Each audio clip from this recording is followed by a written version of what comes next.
ખાખરાળા ગામમાં કૂવામાં લોડર સાથે પડી ગયેલા 20 વર્ષીય યુવકનો મૃતદેહ 40 કલાકની જહેમત બાદ બહાર કાઢવામાં આવ્યો.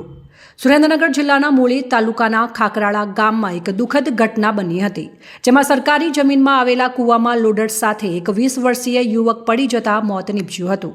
જે પડી ગયેલા 20 વર્ષીય યુવકનો મૃતદેહ બહાર કાઢવાની કામગીરી હાથ ધરી હતી અને 40 કલાકની જહેમત બાદ મૃતદેહ બહાર કાઢવામાં આવ્યો છે. આ ઘટના સ્થળે 150 ફૂટ ઊંડો અને 15 ફૂટ પહોળો ખાડો હતો.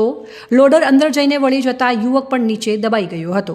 આ બનાવની જાણ થતાં પ્રાંત અધિકારી એચ.ટી. મકવાણા, મામલતદાર આર.ડી. પટેલ, રાજકોટ અને સુરેન્દ્રનગરની એમ 2 ફાયર ટીમ દ્વારા રેસ્ક્યુ ઓપરેશન શરૂ કરવામાં આવ્યું હતું.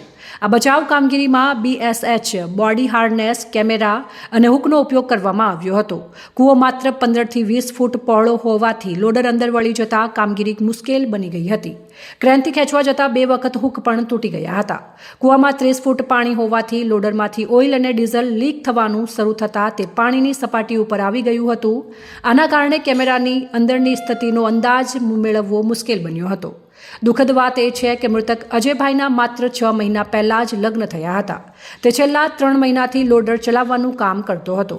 આ ઘટનાથી તેના પરિવારજનો શોકમગ્ન બની ગયા છે.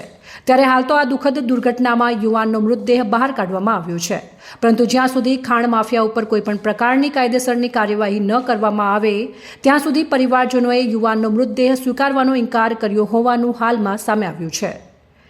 NDRની ટીમોએ આ યુવાનના મૃતદેહને 40 કલાકની જહેમત બાદ બહાર કાઢવામાં આવ્યો છે અને બહાર કાઢ્યા બાદ વધુ એક ઉપાધિ શરૂ થઈ છે.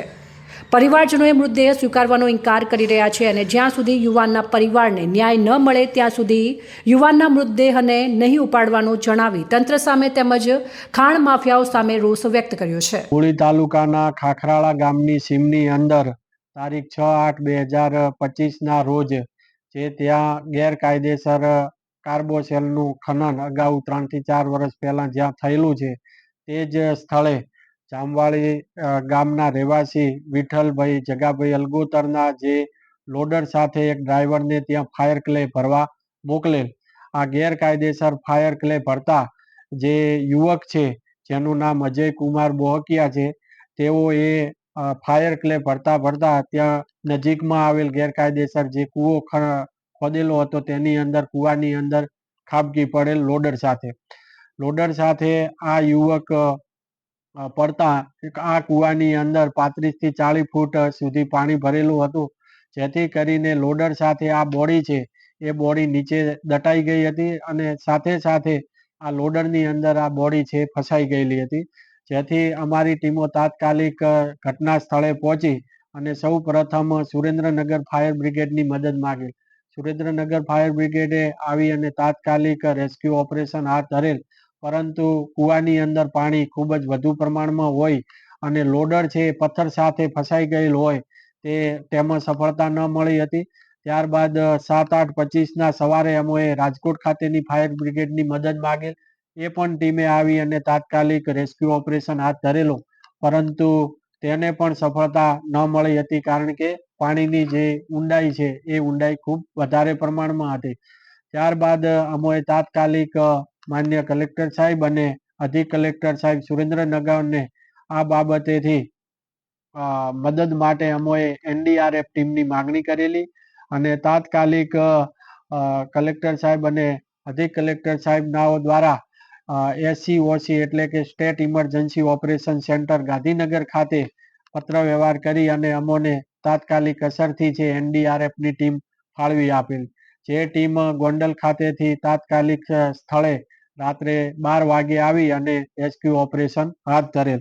આ ટીમ દ્વારા ખૂબ જ જહેમત ઉઠાવી અને 1 કલાક સુધી પાણીમાં જે સ્કૂબા ડાઈવ આવે છે સ્કૂબા ડાઈવ કરી અને લોડર સાથે છે હુક બાંધી અને લોડરને છે એ ખેંચવામાં આવેલો.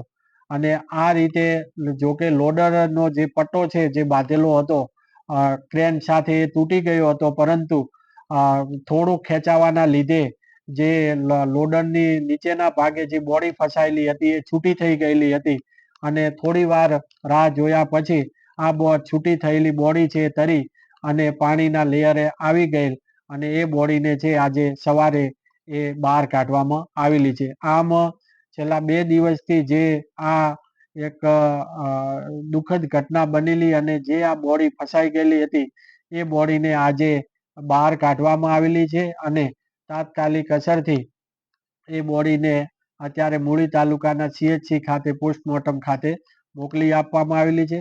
સાથે સાથે આની અંદર જે પણ કોઈ જવાબદાર વ્યક્તિઓ કે ઈસમો જે સંકળાયેલા છે તેઓની સામે કાયદેસરની કાર્યવાહી પણ હાથ ધરેલી છે.